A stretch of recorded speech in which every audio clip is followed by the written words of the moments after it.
Raging woman tasered, arrested after karma pounds down her door and she starts biting. It was a bizarre day for a Democrat in the northeast section of northern Kansas. The deputies showed up at her door with an outstanding warrant, and that's when things escalated quickly. It was Carol Fowler, 48, who absolutely refused to be arrested for her crimes, and the situation turned into a battle. It's amazing she didn't get shot, but that was probably the next step as she went from peaceful to acting like a deranged demon who would not go down without a fight.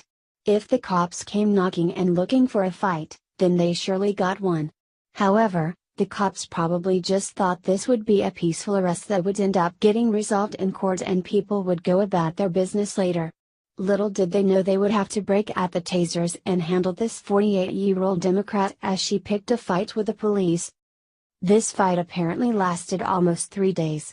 As she was fighting with the cops at the location, they tasered her to get her under control. Fair enough, because anyone who has outstanding warrants who refuses to go with police and fights them should be tasered anyway. Then 2 days later, while they were at the county jail, this lady was still fighting and she bit a police officer so hard that he probably thought his thumb would fall off. I guess Duran Duran wasn't kidding when they said she's a man-eater. At what point does a 48-year-old woman with outstanding warrants decide to act like an adult? Apparently not on these days. Fowler, 48, helps govern the town of Huron in northeast Kansas. She is one of 5 city council members, according to the Atchison County website. She scored a seat on the council after winning 2 votes in a November 2017 election, according to the Atchison Globe. Huron has an estimated population of 73, according to the U.S. Census. Atchison County Sheriff Jack Laurie told the Globe that deputies took Fowler into custody at her home in Huron around 11:30 a.m. on Friday.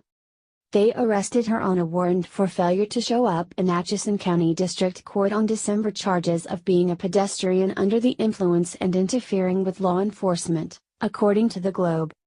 At her home, Fowler began kicking, hitting and scratching deputies, so they tased her to subdue her, Laurie told the newspaper and MSC News.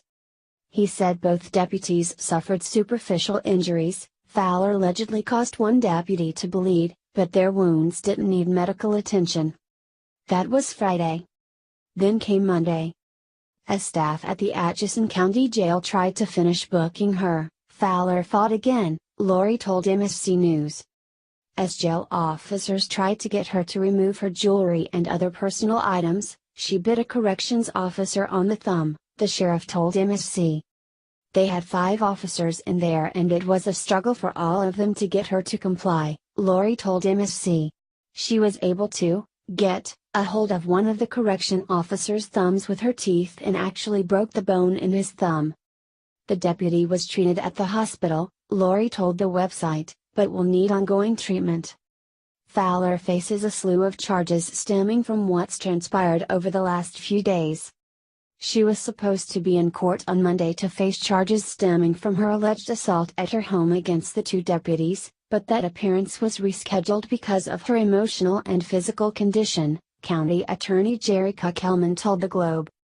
Kuckelman's office told MSC News that Fowler has been charged with 2 counts of battery on a law enforcement officer, 1 a felony count because it involved the bloody injury, and interfering with law enforcement stemming from the Friday incident at her home. And, she'll likely be charged with battery on an officer because of the alleged jailhouse attack. The Globe reported on Thursday that Fowler is held on a current bond of $25,343 for all the new charges and the initial warrant. She's tentatively scheduled back in court on Monday.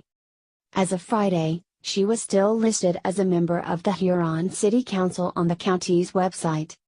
If her picture is any indication of what it means to be a middle-aged Democrat in Kansas, then I hope more people cross over to the Republican side of politics. It doesn't seem like she's capable of acting maturely or being a responsible adult who can serve as a role model to her community. That's just my opinion of her, but you're free to come to your own conclusions. Would you want her representing